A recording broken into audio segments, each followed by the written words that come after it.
favorite toy of any young girl is surely a doll. However, some dolls aren't all they appear to be.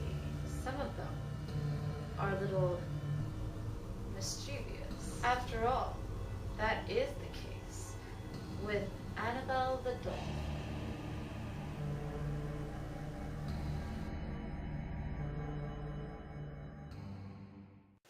Welcome to another evening of The Paranormal Collector. Allow me to introduce you to one of my favorite pieces.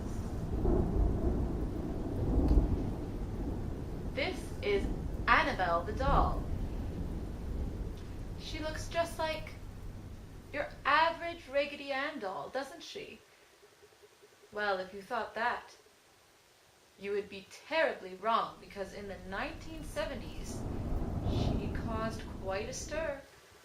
Allow me to make Annabelle more comfortable. There we are.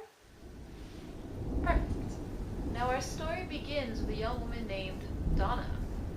Donna was beginning her college education, and as a present, her mother bought her an antique Raggedy Ann doll. However, after only a few days with the doll, Donna and her roommate began to notice something strange. The doll seemed to be able to move on her own. Small at first, just a subtle change of position, but eventually it seemed that the Raggedy Ann doll could move from room to room. Donna would place the doll in her bed, and she would come home from classes to the doll sitting on her couch.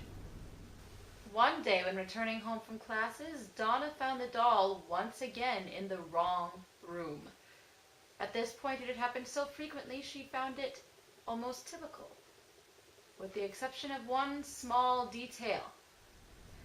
Upon examining the doll, she found that what looked like tiny red droplets of blood were forming on the back of the doll's hands. Frightened, her and her roommate Angie decided to consult a medium. The medium decided to perform a seance on the doll and came into contact with a young spirit named Annabelle. She was only 7 years old when she was found dead in a field on the property where the dorms now stood. Annabelle confided in the medium that she felt very comfortable with Donna and Angie. She decided to take refuge in the doll, in hopes that she might be able to stay with them. Moved, the two young students decided to allow Annabelle to remain in the doll.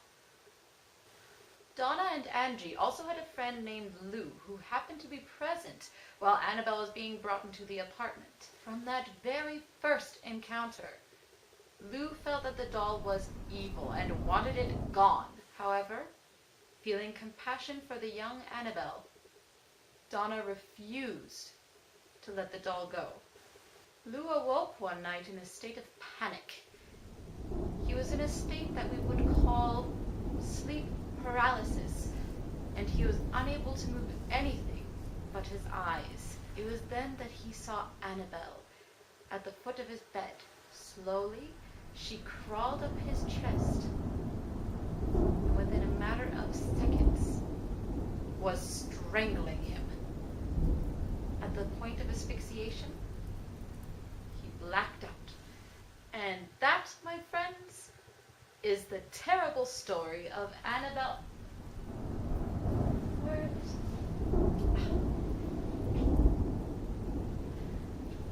Having a little adventure, are we, Miss Annabelle? Now, I personally don't think there is anything to be afraid of. Yes, Annabelle certainly can move about, and she is most definitely possessed by a young girl named Annabelle. However, whilst in my possession, she has proven to be nothing but loving and compassionate and kind